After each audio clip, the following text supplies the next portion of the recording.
अध्यक्ष महोदय, करना मूलक आधार पर जो रोजगार गवर्नमेंट के माध्यम से दिया जाता है उसके ऊपर ये अध्यक्ष महोदय प्रश्न है। आप भी अध्यक्ष महोदय जानते हैं कि समय समय के ऊपर अनेकों कर्मचारियों की जब डेथ हो जाती है तो हम लोग उनसे उनके परिवार के सदस्य जो भी बड़ा होता है उससे नौकरी के लिए हम पत्र उनसे मंगवाते हैं। लेकिन अध्यक्ष महोदय देखने में जो आया है कि 8-8, 10-10 साल, 15-15 साल लोगों से पेपर ही लिए जाते रहते हैं। एक तो मेरा आग्रह रहेगा कि गवर्नमेंट इसमें एक ऐसी गाइडलाइन निकाले ताकि व्यक्ति को वो गाइडलाइन मिल जाए, उसके हिसाब से एक बार पेपर लग जाए और उसके बाद दोबारा बार बार लेटर वापस उनको ना जाए। क्या इसको हम सुनिश्चित करेंगे? नंबर 1। नंबर 2, सरकार कोई ऐसी नीति बनाएगी जिसमें शीघ्र अतिशीघ्र व्यक्ति को इसमें नौकरी मिल जाए।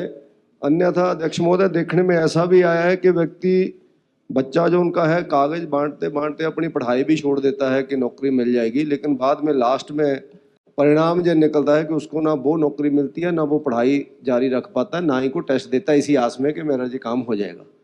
तो इसके बारे में एक फाइनल नीति बना करके हम लोग उन दुखित परिवारों को एक मुश्त क्या कोई हम लोग राहत पहुंचाएंगे, जैसा जयराम ठाकुर जी की गवर्नमेंट के समय पर लगभग 3000 लोगों को रोजगार दिया गया था। कुछ ऑप्शंस दिए गए थे कि अगर आप इसमें आना चाहते हैं तो आप लोग आ जाएं, तो लोगों ने क्लास 3 क्लास 4 में ज्वाइन किया था। कि ऐसा एक मुश्त गवर्नमेंट कोई ऐसा इसका कोई ऐसी स्कीम निकालेगी जिसके अंतर्गत उनको रोजगार दिया जा सके। अध्यक्ष महोदय, मैं माननीय उप मुख्यमंत्री जी से ये जानना चाहता हूँ कि वैसे तो इन्होंने कहा है कि मंत्री ठाकुर साहब के नेतृत्व में जो कमेटी गठन हुई है। मेरा आग्रह रहेगा, ठाकुर साहब भी यहीं बैठे हैं, शिक्षा मंत्री जी, कि इसका शीघ्र अतिशीघ्र इसकी रिपोर्ट दे दें। और उसके साथ साथ एक हमने कंडीशन लगाई है कि 5% ही हम लोगों को ये नौकरी देते हैं। अलग अलग विभागों में हजारों पोस्टें हमारी खाली पड़ी हैं, तो इनको अगर एक मुश्त करना होगा तो उसके अंतर्गत ये कंडीशन भी आपको हटानी चाहिए ताकि लोगों को रोजगार मिल जाए। क्योंकि अनेकों ऐसे परिवार हैं जो प्रभावित हैं, उनके बच्चे जहां समय समय पर सेक्रेटरीट के बाहर, विधानसभा के बाहर वो धरने देते हैं, अनेक कई दिन धरने पे बैठे रहते हैं, ताकि एक मुश्त उनका हल हो सके और उनके परिवारों को राहत मिले। ऐसा मेरा माननीय मुख्यमंत्री से आग्रह रहेगा। 5% और कमेटी की रिपोर्ट का कोई समय सीमा। और एक आपने हल्का सा बीच में पेज फंसाने की कोशिश की है कि समयबद्ध तरीके से हम लोग, पता नहीं कुछ ऐसा आपने शब्द पर जो के चरणबद्ध तरीका, इसमें चरणबद्ध तरीके में मत चलने तो। बाकी गवर्नमेंट चल रही है चरणबद्ध तरीके से, लेकिन इसमें चरणबद्ध तरीका ना करके एक मुश्त, ऐसा मुझे लगता है सब लोगों की सहमति इसमें होगी, माननीय सदस्यों की। अध्यक्ष महोदय,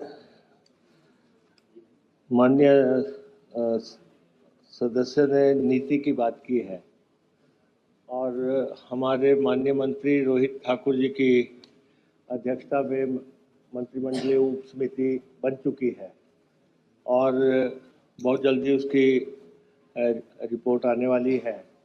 लेकिन मैं हाउस को ये अश्योर ज़रूर करना चाहता हूँ कि हिमाचल प्रदेश सरकार, मंत्रिमंडल कमिटेड है करणामूलक लोगों को नौकरियां देने की। लेकिन जैसा कि माननीय सदस्य सत्ती जी ने कहा कि कागज़ बार बार वापस ना आए और किसको किस कैटेगरी की नौकरी मिलनी है, ये बहुत जल्दी रोहित जी की कमेटी का रिकमेंडेशन आ जाएगी। हम आप एक मुश्त की बात कर रहे हैं, ऐसा नहीं है कि हम अपने चुनावी वायदे से पीछे हटे हैं जैसा कि बार बार कहा जा रहा है। हम इन सब के केसेस को कंसीडर करके और समयबद्ध तरीके से इनको नौकरियां देने के लिए कृत संकल्प है और इसमें कतई भी ऐसा नहीं है क्योंकि इसमें इनकम का मसला था, कुछ 5% नौकरियां दिए जाने के प्रावधानों का मसला था। वो जो 2-3-4 चीज़ें हैं उनको बहुत जल्दी कमेटी की रिकमेंडेशन आते ही हम इन लोगों को नौकरियां देने जा रहे हैं। माननीय अध्यक्ष महोदय, ये माननीय सदस्य जो है जिला ऊना से आते हैं और इसीलिए जो है ये शुद्ध हिंदी नहीं समझते मेरी, और मैं इनको कहना चाहता हूं कि ऐसी इन्होंने नौकरियां देने जा रहे हैं।